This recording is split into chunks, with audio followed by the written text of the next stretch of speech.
గురూజీ గారు మీ దగ్గర ఎన్నో రకాల ప్రత్యేకతలు ఉన్నాయి. ప్రతి ఒక్క వ్యాధికి మీ దగ్గర మందైతే ఉంటుంది. ఈ రోజు మనం డిస్కస్ చేసుకున్న దాని ప్రకారంగా చూసుకుంటే అంటే మాయని పొళ్ళు అంటే మనం మా భాషలో చెప్పాలి అంటే క్యాన్సర్.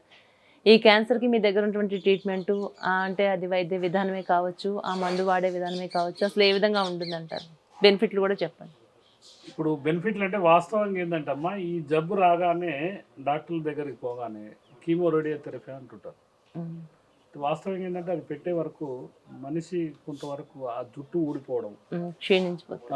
కొద్దిగా మనిషి తగ్గిపోవడం అట్లా అంటే మానసికంగా. అవునండి. అంటే దానికి ట్రీట్మెంట్ వల్ల అని మనం చెప్పుకుంటానికి హ్మ్. వీల్లేదు కాబట్టి. అవును. దీంట్లో ఏందంటే నా సలహా నా 25 సంవత్సరాల అనుభవంతో చెప్తున్నాను. హ్మ్. ఏ ఒక్క వ్యక్తి అయినా ఎవరికైనా ఇది డిటెక్ట్ అయితే ఇప్పుడు ఇమీడియట్‌గా మీరు హాస్పిటల్ పోయారు. ఈ మాననికి ఉందని కన్ఫర్మ్ చేశారు హ్మ్. క్యాన్సర్ అని. అప్పుడు ఇమీడియట్‌గా గినక మా ట్రస్ట్‌ని అది అంటే హ్మ్. సంప్రదిస్తే సంప్రదిస్తే. హ్మ్. ఈ 100కి 100% వాళ్ళు రికవర్ అయ్యే అవకాశం ఉంటుంది. హ్మ్. ఎందుకంటే మేము చాలా మందికి ఇది చూసాం. బాబాయ్ గారు అది మేకింగ్ ఓన్లీ. హ్మ్. ఇప్పుడు చాలా మంది మీరు చూడండి, ఈ చెట్టు వాడండి పోతది ఈ జబ్బు. ఈ చెట్టు వాడండి షుగర్ పోద్ది. ఈ చెట్టు వాడండి రాళ్ళు పోతాయి. ఈ చెట్టు వాడండి అంటారు.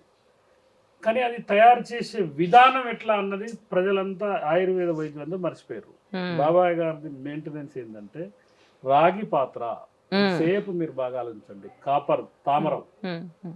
తామర భస్వము, తామర సున్నం అనేది ఆయుర్వేద గ్రంథాల్లో పొందుపరిచిన విద్య. హ్మ్. బాబాయ్ గారు దాన్ని గ్రహించి ఏం చేశారంటే ఆ రాగి పాత్రని తయారు చేయించి, కళాయిలు తయారు చేయించి దాంట్లో మీరు ఏ సీడ్ అయినా కూడా ఏ లవణాలైనా కూడా ఏదైనా కూడా దాంట్లో 3 గంటల పాటు దాంట్లో డ్రై చేయడం జరుగుతుంది. హ్మ్.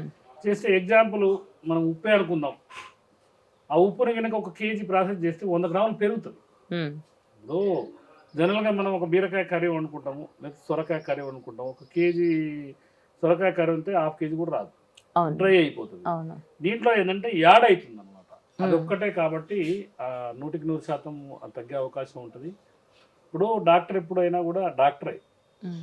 వైద్యుడు ఎప్పుడైనా వైద్యుడే. హ్మ్. కానీ దేవుడు కాదు. అవును. ఇప్పుడు చాలా మంది ఏం చేస్తారంటే దీన్ని ఆసరా పెట్టుకొని పలానా వ్యక్తులు చేస్తున్నారని ఇతర డాక్టర్లు కూడా వాళ్ళ మీద దుమ్మెత్తి పోస్తానికి ఇతర అవును. యూట్యూబ్ అవును. ఛానల్ని అవునండి. అవును. V5 ఛానల్ వల్ల నాకెంతో క్రెడిట్ వచ్చింది. మీకు నేను రుణపడి ఉంటా. హ్మ్. కానీ కొన్ని ఛానళ్ళ వాళ్ళు ఏం చేస్తారంటే కొంత డబ్బుల కోసం ఆశపడి వాళ్ళని హ్మ్. తప్పుదోవ పట్టిస్తానికి ప్రయత్నాలు చేస్తుంటారు. అంటే అవునండి. వాళ్ళని మైనస్ చేస్తానికి, హ్మ్. వాళ్ళని ఏంటంటే మార్కెట్ ఉన్న వాల్యూని తగ్గిస్తానికి ప్రయత్నం చేస్తారు. అవన్నీ కాకుండా జబ్బు రాగానే ఇమ్మీడియట్‌గా సంప్రదిస్తే హ్మ్. 100కి 100% అసలు జబ్బు రాకుండా కూడా బాబాయ్ గారు కొన్ని ప్రణాళికలు తయారు చేశారు. హ్మ్. భారతదేశం మొత్తం వాడవలసిన కొన్ని మసాలా దినుసులని లేకపోతే ఒక కారం పొడిలో ఒక చెట్టు కలుపుతారు. హ్మ్. హ్మ్. అట్లా. అది అందరూ మర్చిపోయారు. హ్మ్. కాబట్టి ఇవన్నీ ఏంటంటే రాబోయే కాలంలో వితిన్ ఒక 90 డేస్‌లో ఇవన్నీ కూడా మార్కెట్‌లోకి వస్తున్నాయి. ఏ కుటుంబం కూడా క్యాన్సర్ జోలికి ఆ దరిదాపులకు రాకుండా చేసే ఔషధాలు, హ్మ్. ఆ ఔషధాలను కూడా ఉప్పు, కారం రూపంలో, మసాలా రూపంలో మార్కెట్‌లోకి హ్మ్. వితిన్ 60 డేస్‌లో మేము వదులుతున్నాం. ఇది చాలా అద్భుతంగా ఉందండి. కాబట్టి ఆ వచ్చిన వాళ్ళని ఎలా కాపాడుకోవాలనే దాని మీద ఎన్నో సంవత్సరాలు ఇప్పుడు 55 సంవత్సరాలు ఒంటరిగా అసలు ఆటవిక ప్రాంతంలో అసలు మేము పోయి ఉంటే హ్మ్. ఆ ఉండలేక తెల్లారి ఉదయాన్నే పోయి శ్రీశైలం పోయి 20 దుప్పట్లు కొనుక్కొచ్చుకున్నాం మేము. హ్మ్. అంటే అంత చలిలో కూడా హ్మ్. ఆయన ఏం చేస్తాడంటే 3:00 లేస్తాడు. హ్మ్. సూర్యోదయానికి ముందు లేస్తాడు.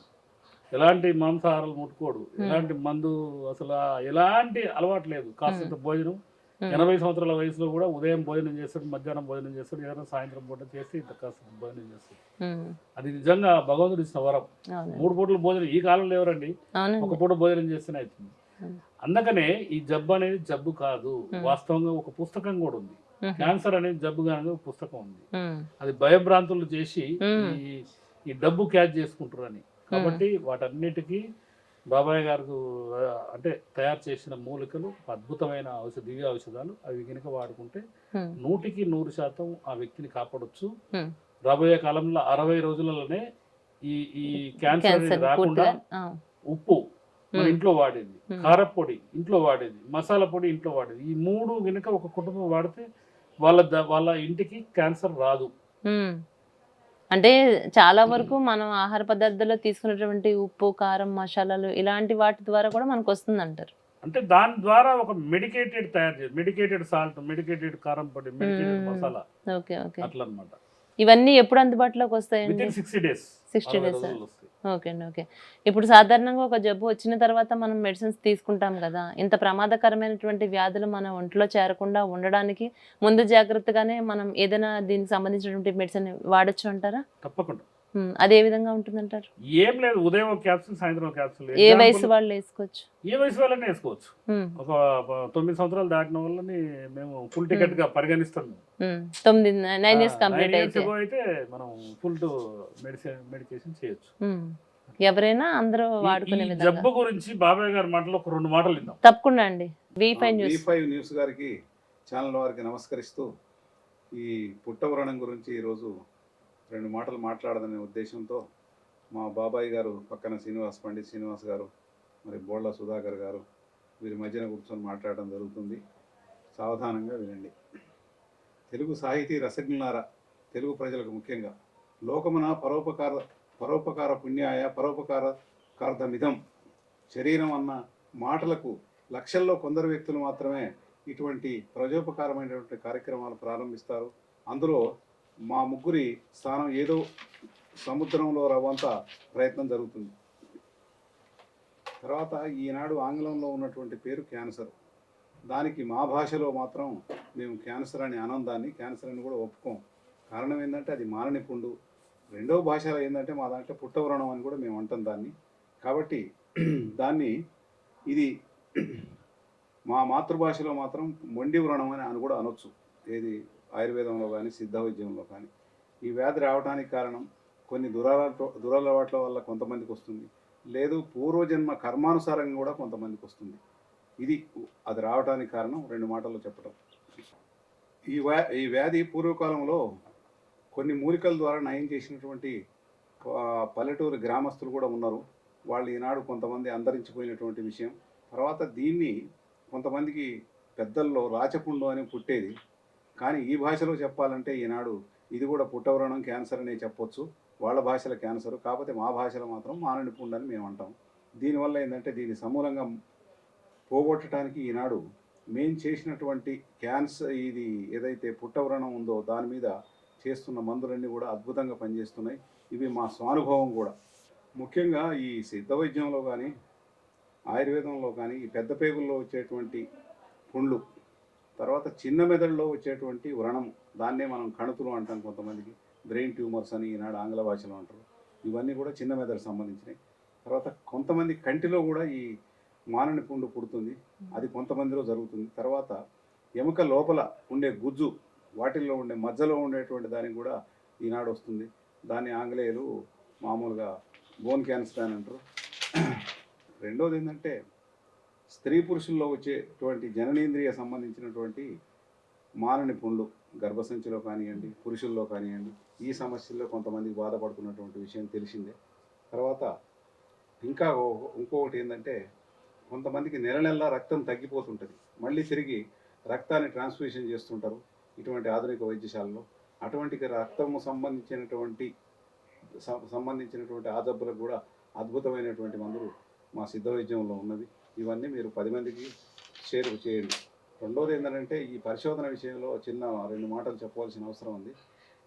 శ్రీశైలం నల్లమల్ల అడవుల్లో ఉన్నటువంటి అనేక రకాల మూలికలు, వాటినన్నిటినీ పరిశీలించి అనేక రకాల భయానకమైన ప్రదేశాల్లో తిరిగి కూడా తేవటం జరిగింది. ఈనాటికి కూడా ఆ కృషి ఇంకా నడుస్తూనే ఉంది. తర్వాత దివ్య మూలికలు ఏదైతే ఉన్నాయో వీటిని మనపై దాడి చేసేటువంటి ఏదైతే ఈ మానని పుండు వ్రణం ఉందో దాన్ని మేము ఢీకొనటానికి పిడుగులా దూసుకుపోయేటువంటి మాత్రమైన మూలికలు సిద్ధ వైద్యంలో ఉన్నాయి. వాటి విషయంలో మేము ఈనాటికి ఎంతోమందికి సహాయం చేసినాం, ఇప్పుడు కూడా చేస్తూనే ఉన్నాం. ముఖ్యంగా ఇప్పుడు మా బోళ్ళ సుధాకర్ గారు కూడా ఈ మానని పుండు గురించి, తర్వాత పుట్టవ్రణం గురించి తన మాటల్లో కూడా తెలియజేస్తాడు. వినండి అది కూడా. సుధాకర్ గారు మీరు చెప్పండి. ఇప్పుడు గురూజీ గారు మాట్లాడారు, బ్రహ్మచారి గారు మాట్లాడారు, మీరు చెప్పండి. V5 ఛానల్ వారికి నమస్కారం. నమస్తే. అయితే ఈ రోజులలో ఈ పుట్టవ్రణం అనేది దీని ఆంగ్లంలో క్యాన్సర్ అని, ఇంకా కొన్ని భాషల్లో కొన్ని పేర్లు ఉంటాయి. అవునండి. ఇప్పుడు ఈ తెలుగులో పుట్టారు అని అన్నాం, ఉమ్, తమిళ్లో ఇంకొక పేరు ఉంటుంది, కన్నడలో ఇంకో పేరు ఉంటుంది, మరాఠీలో ఇంకొక పేరు ఉంటుంది. అయితే దీని గురించి మనం బాధపడాల్సిన అవసరం ఉండదు, భయపడాల్సిన అవసరం ఉండదు. ఈ వ్యాధి గురించి అయితే ఉహు, ఈ వ్యాధి అనేది ఒక 2 నుంచి 3 నెలల పరిపూర్ణంగా తగ్గిపోయే ఔషధం అయితే బాబాయ్ గారి వల్ల మా దగ్గరికి అయితే చేరింది. ఈ ట్రస్ట్ ద్వారా సమస్తమైన ప్రజలకైతే ఆ మందు అనేది అందుతుంది. ఉమ్, మనం భయపడాల్సిందల్లా ఒక పాము, స్నేక్ పాము, ఉమ్, అది కుడితే మనం 1-2 గంటల్లో చనిపోతాం. అవునండి. అలాంటి విషయాలకు భయపడాలి. ఓకే. దీన్ని మనం బాగా ఆలోచించి తగ్గించుకోవచ్చు. ఉమ్, సంపూర్ణమైనటువంటి వైద్యుల దగ్గరికి పోతే ఎక్కడో ఒకడ భారతదేశం పుట్టినిల్లు. భారతదేశంలో మహామహా ఋషులు, మహామహా యోగులు అవును. ఎప్పటి నుంచో ఏర్పడుతున్నారు. తాళపత్ర గ్రంథాలు అనేకంగా ఉన్నాయి. వాటిలో కూడా పత్రహారితం ప్రాణహాని కాదని రాసి ఉంది. ఉమ్, అందులో సిద్ధ వైద్యులు ఉన్నారు. ఆ సిద్ధ వైద్యుల ఒక మహానుభావుడు మన బాబాయ్ గారు. ఉమ్, ఈ పత్రాలతోటి అంటే ఏ ఒక్క ఆకు తిన్నా మనిషికి ఏం కాదు ఎప్పుడు. ఉమ్, ఇలాంటి దాని ద్వారా అందులో పునర్నవ తెల్లగలేరని సంపూర్ణమైనటువంటిది. ఉమ్, దాని యొక్క 3 రుచులు ఉంటాయి దానికి, ఉహు, చేదు, వగరు, కారము. ఉమ్, దాన్ని వాడిన క్యాన్సర్ కణాలన్నటి, అనగా ఇప్పుడు పుట్టారోనం కణాలన్నటి, పుట్టారోనాన్ని సృష్టించేటువంటి కణాలు, ఉమ్, జీవులు, అవి కూడా పూర్తిగా నశించిపోతాయి. Hmm. ఓన్లీ పునర్నవ తెల్లగలియర్ ద్వారా కూడా. ఉమ్, అంటే అదందరికి తెలియకపోవచ్చు. కొన్ని ప్రాంతాల వరకు అది పరిమితం అయిపోయింది. ఉమ్, ఇది వేదం తెలిసిన వారు వేద గ్రంథాల్లో ఈ చెట్లన్నిటి గుప్తంగా రాసి ఉన్నాయి. ఉమ్, ఇలాంటి చెట్లను కూడా మనము తింటూ ఉంటే కూడా ఈ జబ్బు అనేది పూర్తిగా తగ్గిపోతుంది. ఉమ్, మరి ఈ ట్రస్ట్ ద్వారా ఇప్పుడున్నటువంటి ఈ యొక్క వైద్యాన్ని అందరికైతే అందుబాటులోకి తీసుకొద్దామని మేము కృషి చేస్తున్నాము. ఉమ్. ఈ అవకాశం ఇచ్చిన మీడియా ఛానల్ వారికి నమస్కారం. నమస్తే అండి శ్రీనివాస్ గారు. అంటే ఇప్పుడు క్యాన్సర్ వ్యాధి అనగానే అది స్టేజ్ 1, స్టేజ్ 2, స్టేజ్ 3, ఇంకా లాస్ట్ స్టేజ్కి వచ్చేస్తుందని ఇట్లా ఉంటాయి. ఇప్పుడు మీ దగ్గర ట్రీట్మెంట్ చేయించుకోవడానికి వచ్చినటువంటి వాళ్ళు కానీ ఏ స్టేజ్లో వస్తే వారిని మీరు కాపాడగలుగుతారు? అది స్టేజ్ 1, స్టేజ్ 2, లేకుంటే చివరి దశలో కూడా మీ దగ్గర స్టేజీలు అంటూ ఏమి లేవు ఇందులో. ఉమ్, మాకు తెలిసినంత వరకు అయితే ఉమ్, మనిషి అంటే ఆహార నియమాలు, ఉమ్, అంటే ఆహారం తీసుకునే స్థాయిలో ఉండి కొంతవరకు ప్రతిరోజు 4 అడుగులు వేసే వ్యక్తి, ఉమ్, అంటే ఆ తీసుకున్న ఆహారం బయటికి అంటే మోషన్ ద్వారా పోయే వ్యక్తికి 100% వాళ్ళని రికవర్ చేయొచ్చు. ఉమ్, చాలా మంది ఏం చేస్తారంటే ఆ క్యాన్సర్ అనేది ప్రతి అవయవం మీద పడి ఉమ్, ఈ కాళ్ళు చేతులు కట్టెల్లాగా అయ్యి మంచం మీద పడుకుంటారు. ఉమ్, అట్లాంటి వాళ్ళని కూడా మా దగ్గర తీసుకొస్తానికి కూరలు వస్తుంటాయి. ఉమ్, కానీ అలాంటి వ్యక్తిని మనం కాపాడలేము. ఉమ్, కాకపోతే ఏంటంటే జీవం ఉన్న వ్యక్తిని ఓకే ఓకే. తప్పకుండా. ఉమ్, ఇప్పుడు డాక్టర్ అంటే వైద్యుడు అనేటోడు దేవుడు కాదు. ఉమ్, ఇప్పుడు జనరల్గా ఏంటంటే దాంట్లో ఏంటంటే వైద్యం కోసమే పాకులాడే వ్యక్తి వైద్యుడు. ఉమ్, కాబట్టి ఏంటంటే వైద్యుని మీద భారం వేయకుండా ఉమ్, ఆయుర్వేదంలో ఈ పరిష్కారం ఉంది, ప్రతి ఒక్కరు అవేర్నెస్ అయ్యి ఉమ్, అది అక్కడ జరిగేది. ఏదైనా ముక్క పరీక్ష చేస్తామని మీకు డౌట్ రాగానే మా దగ్గరకు వస్తే ఉమ్, ఆ మెడికేషన్ స్టార్ట్ చేసి 60 రోజుల్లో క్లోజ్ అయిపోతుంది. ఉమ్, ఉమ్, కానీ వీళ్ళు ఏం చేస్తారంటే రకరకాలుగా అక్కడ ఇక్కడ అక్కడ అని తిరుగుకుంటా దానికంటే ఇప్పుడు కొన్ని గ్రామీణ ప్రాంతాల్లో ఏదైనా ఆపద వస్తే ఆ ఎల్లమ్మ తల్లికి దండం పెడితే పోద్ది, లేకపోతే మారమ్మ తల్లికి దండం పెడితే ఇప్పటికీ పోద్ది, కూడా. లేకపోతే గుడికి పోతే, బడికి పోతే, గుట్టకు పోతే అని తిరుగుతూ ఉంటారు. కాబట్టి అదే విధంగా కాకుండా ఒక మంచి మెడికేషన్ కోసం మా యొక్క ట్రస్ట్ని సంపాదిస్తే ఉమ్, ఏదైనా మీకు అక్కడ స్టార్ట్ అయ్యింది అని చెప్పగానే మా దగ్గరకు వస్తే తప్పకుండా మంచి మూలికలు ఉమ్, బాబాయ్ గారు ఆ మూలికలను కూడా దాన్ని ఏంటంటే దాని ప్రిపరేషన్ ఉమ్, అది ఫస్ట్ ఉండాలి. ఉమ్, ఇప్పుడు వైద్యుడికి ఏంటంటే వైద్యం చేసే దాని ప్రాక్టికల్ నాలెడ్జ్ ఉండాలి. ఆ నాలెడ్జ్ ఉన్న వ్యక్తులు మేము తప్పకుండా వాళ్ళకు మనకు మంచి సలహాలు సూచనలు ఇచ్చి తప్పకుండా కాపాడే ప్రయత్నం చేస్తాం. అంటే మనకు ఒక కన్ఫర్మేషన్ ఎప్పుడైతే వస్తుందో సమయాన్ని వృధా చేయకోకుండా కన్ఫర్మేషన్ వచ్చిన వెంటనే కనుక ట్రీట్మెంట్ స్టార్ట్ చేస్తే 100% వాళ్ళకి తగ్గి బ్రతికే ఛాన్సెస్ అయితే 100% మెడికేషన్ తో తక్కువ మెడికేషన్ కాకుండా ఒక పౌడరు క్యాప్సూల్ దాంట్లో కూడా ఇంకా అతి తక్కువ మెడికేషన్ తో తగ్గించవచ్చు. పెరుగుతా ఉంటే ఇంకా ఈ మెడికేషన్ పెరుగుతుంది, మూలికలు పెరుగుతాయి. Okay okay okay. కాబట్టి ఏంటంటే అది తప్పకుండా కొద్ది మూలికలతో మనం 200 ఆరోగ్యాలతో జీవించే అవకాశం ఉంటుంది. ఓకే అండి. ఓకే. అంటే వీళ్ళ ఆహారపు అలవాట్లు ఏ విధంగా ఉండాలి అంటారు క్యాన్సర్ వచ్చినటువంటి వాళ్ళు? జనరల్గా ఏంటంటే కార్బోహైడ్రేట్స్ ఈ రోజు భయభ్రాంతులు చేస్తున్న రైస్ అనేది పనిచేస్తే బాగుంటుంది. ఎందుకంటే ఇప్పుడు మనకు అంటే భారతదేశం మొత్తం వరల్డ్ మొత్తంలో కూడా ఎక్కువ క్రిమి సంహారాలు వాడేది ఒక వరి ధాన్యం మీదనే. ఇప్పుడు చాలా మంది జొన్నలు ఉంటాయి అనుకోండి, మహబూబ్నగర్ ఏరియాలో మీరు చూడండి, ఆ వర్షం పడేటప్పుడు ఆ జొన్నలు ఎదజల్లే ప్రక్రియ వరకు చల్లి ఆ కోతకు వచ్చినప్పుడు కోసుకొని వస్తారు. కుర్రలు, అరికలు, సామలు, ఊదలు, అంటు కూరలు అవి కూడా అంతే. కాబట్టి ఈ ఊరికి ఏంటంటే ప్రత్యేకంగా ఈ దానికి పుట్లు అంటారు, వరి కింటాల చొప్పున అంటారు. 5 క్వింటాలు పండించిన వ్యక్తి 8 క్వింటాలు పండిస్తానికి శాస్త్రవేత్తలు వాడో వీడో చెప్పిడని దాని మొదలు కానించి రేపు కోత కోసే వరకు కూడా దానికి క్రిమి సంవత్సరాలు మొత్తం యూరియా సూపర్ ఫాస్ఫేట్ గుళికలు కొడుతున్నారు. అదే కాకుండా జనరల్గా ఏంటంటే మన ఆవు మూత్రం, పేడ, బెల్లం, శనగపిండితో సుభాష్ పాలేకర్ గారి విధి విధానాల ప్రకారం రైస్ కనుక వాళ్ళు పండించిన ప్రకారం కనుక రైసు క్యాన్సర్ వ్యక్తి కూడా తీసుకున్నా కూడా ఏం కాదు. కాబట్టి ఏంటంటే కొంతవరకు ఆహార విహారాల్లో కొంతవరకు సడలిప్పించి చింతపండుని తీసుకోకుండా కొన్ని రకాలుగా గోంగూర, వంకాయ అదేంటంటే ఇచ్చింగ్ని పెంచే అవకాశం ఉంది కాబట్టి ఆ జబ్బును కూడా ప్రేరేపించే అవకాశం ఉంటుంది కాబట్టి అవన్నీ కనుక తీసుకోకుండా ఉండి కొంతవరకు డైట్ ప్లాన్ కనుక చేసుకొని మనం ముందుకు సాగితే తప్పకుండా ఈ వ్యాధిని కూకటి వేలతో కూడా తీసేసే ప్రక్రియ బాబాయ్ గారు ఇన్ని సంవత్సరాల కృషి పట్టుదలతో అయింది. దాంట్లో కూడా ప్రత్యేకంగా మీకు మళ్ళీ ఒకసారి చెప్తున్నా, రాగి పాత్రలో తయారు చేయడం వల్లనే ఆ యొక్క సంయోజన క్రియ జరిగి దాంట్లో ఏంటంటే ఆ కాపర్ అనేది, ఆ తామరం అనేది దాంట్లోకి వచ్చి తామర భస్మం దాంట్లో యాడ్ అయ్యి అది ఔషధంగా గుణం పొంది అది అద్భుతంగా పనిచేయడం జరుగుతుంది. మేము ఎంతో మందికి ఇచ్చాము. తప్పకుండా ఈ అవకాశాన్ని వినియోగించుకోండి. మా ట్రస్ట్ని అభివృద్ధి చేయండి. మీరు సంపూర్ణ ఆరోగ్యంతో ఇప్పుడు ఈ రోజు ఏంటంటే ప్రతి 100 మందిలో 40 నుంచి 50 మంది షుగర్ పేషెంట్లు ఉన్నారు.